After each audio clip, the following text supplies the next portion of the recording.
Marama is the old name, the Maori name for the moon. And the moon is, in many ways, one of the most powerful influences in our lives today. And yet, its power is unseen and unrecognised by so many. And that's a tragedy. I think it's a very sad thing at this world today. We've forgotten something that is still filling our lives with energy. It's something to be used. If we step into that place of awareness, where we call on the moon, work with the moon, to gather energy within the moon tides. When I speak of the moon tides, I speak of two great pulses that exist in a lunar month, which is about 28 days long. One pulse is a very powerful, energetic pulse that lasts for 14 days. And the other pulse is a pulse that is much gentler, the pulse of reflection, the pulse where you gather your strength for the huge energy of those 14 days of the great outward pulse, the pulse of energy that's gifted by the moon. 14 days. Well, looks at the 14 days. Let us look at the 14 days of what I call the bright moon. The 7 days before the full moon and the 7 days after. You know, many societies are aware of the fact that something happens for many people around the full moon. In fact, we've got a very distorted description of what happens, because we call people who respond to the lunar energy of the full moon, we call them lunatics. And that's a very, very disrespectful way, a very ignorant way, if you will, of looking at that power. Because yes, it affects many, many people, and there is a huge heightened awareness around the time of the full moon. But it's an awareness and energy that was harnessed by many of the ancestors in many lands from long, long ago. It's an energy that has been, it's been implanted in our very being, within our genes, over eons of time. We just respond to the power of the moon. And not just us. You know, the sap rises in the trees to the power of the moon. Seeds break open and they take root to the power of the moon. Fish feed at certain times of the power of the moon. And those things are incorporated in indigenous life. Our ancestors understood these things. They lived their life within these two great pulses of a lunar month. So to return to that 14 days of power, from the beginning of the moon time, when we can only see half of the moon, although strange to say it's called the first quarter, because we can't see the rest. But we see half of the moon in the sky, and it starts waxing, it starts building towards the full moon. In those 7 days, there is a huge energy that can be harnessed by everyone in their awareness. But if you're unaware of it, you simply don't know what's going on.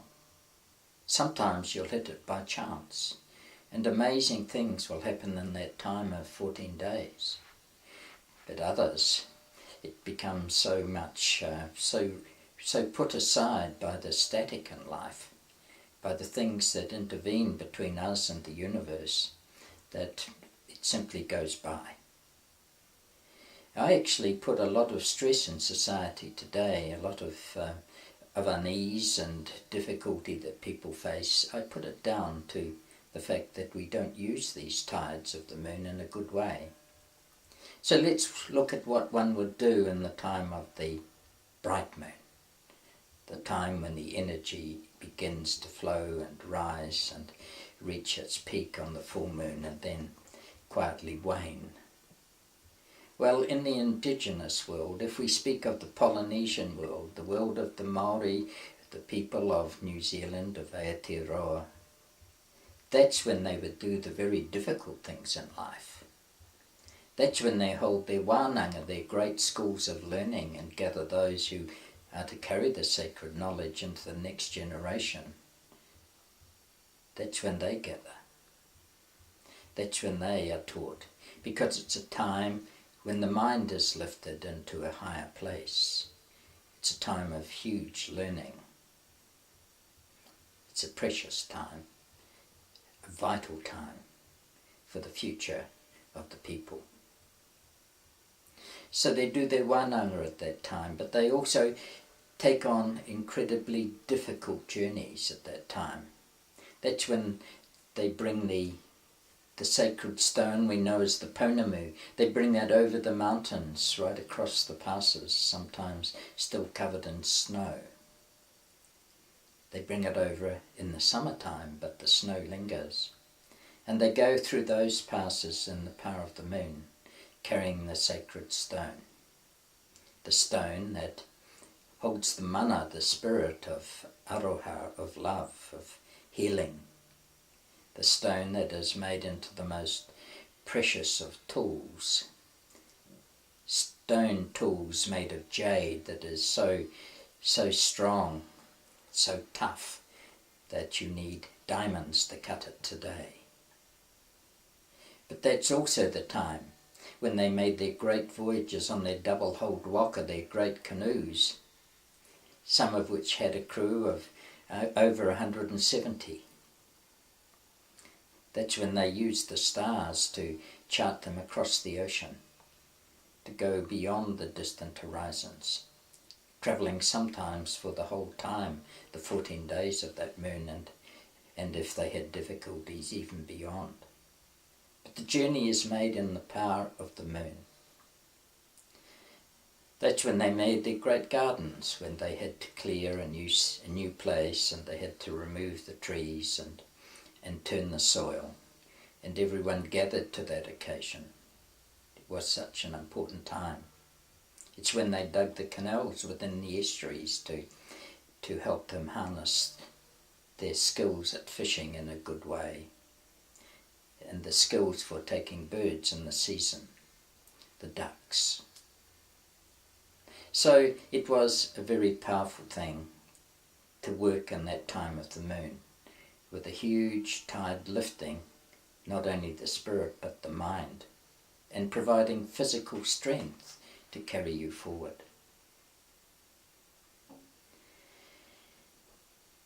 So that's the time when so much that really mattered was done.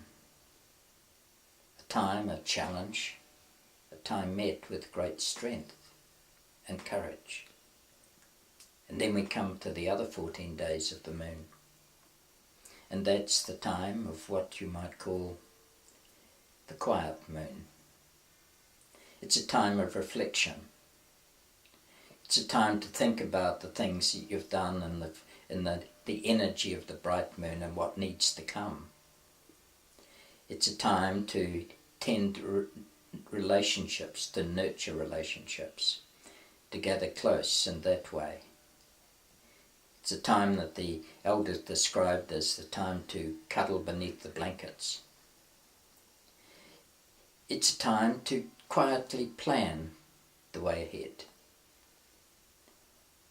In that time, you don't try to meet enormous challenges. You wait upon the tides of the full moon.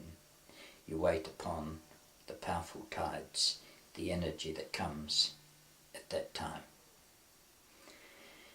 I once went to Kaitaia on the North Island and gave a talk there and mentioned the moon, and it was fascinating to find that at the end of the talk, an old couple who had now retired, who'd spent many years travelling the oceans in their yacht through the Pacific and going ashore in South America and spending time with quite remote communities, with the indigenous people. and they shared that they had been with one group in the mountains in South America, had been there for several months, and they came to a time when they had realized that there was one day in every month when the people did nothing. Before that day, they prepared their food, they gathered their wood, they got their water. And on that day, when they did nothing, they simply sat around the fire and told stories. And eventually, when they asked them, "Why don't you work on this day?" they simply smiled and said to them, "How can we work on this day? There is no moon. There is no moon." So in that quiet time, there is a night when there is no moon. There is a time when the moon is not there to give us light. We, of course, in the Western world today, we tend to celebrate, and it's happened everywhere, of course, to celebrate the arrival of the new moon, and we put a great emphasis upon that. And that's a lovely thing, because it makes us realize that from ancient times people waited on the return of the moon because of its power, because of its place in their life. And I suppose there was a time when people thought that maybe it won't come back again. You know, it's like the return of the sun each day, and it's something that many indigenous peoples over thousands of years have honoured by standing there, by rising early to greet the first light of the sun and welcome it back into their lives. So the moon has power, and it's with us every day. And our lives get so messed up at this time that we don't understand these rhythms that have been created and sown, these ancient tides that are simply part of us. Those who might understand it more readily would be women, because what the elders called the seed tides of the women, that time of menstruation, that time in indigenous societies, always came around the bright moon, around the fullness of the moon. And all of the women in the tribe would come to that seed time at the same time. They were aligned. They were aligned to the power of the moon. And that doesn't happen today, unless women gather in hostels and in institutions that bring them together again. And we don't know why it is that they realign. Otherwise, it seems they're all over the place, because we've lost that connection. We've forgotten that connection to the moon and are distracted by so much in life. The things I call the static that gets in the way. But life demands much of us around the power of the moon. There's so much that intervenes to make it difficult for us to have that awareness. In the cities, we can't even see the stars at night. And in some places, we really can't ever see the moon. We've been in places in Europe and elsewhere, in China, where you just never see the moon. There's too much pollution and dust in the air for that to be true. You live without the sight of the moon. But if we're in our Western world, for instance, or anywhere else, if you wish, so much of us so much is asked of us from day to day that it's hard to focus beyond the immediate. It's hard to look beyond to the skies at night and to understand where the moon is, and because it's simply out of sight and out of mind. But in this kind of situation, in the modern society of production and bonuses and creating more goods to consume, this global race to make more and more and more, to somehow stay in the same place, this causes huge stress to people, because we're again and again asked to do incredibly difficult things in the quiet moon. And if we push ourselves to achieve what's asked of us, to reach the target bonus or whatever, if we make huge commitment to that with energy that truly isn't there, Then we come to the time of the bright moon, we have little to give. So we're pushing against the quiet time, the quiet moon, and then we're trying to gear up again when the energy starts to come. But we're messed up, and I think there's a lot of stress in that. We're not aligned, we're out of balance, we're out of tune with our very being, with what's been sown in us, deep inside, the seeds of the ancients that have been there over eons of time, that have brought us to that place, brought them to the place of working with the moon, of honouring the power of the moon in their lives day by day.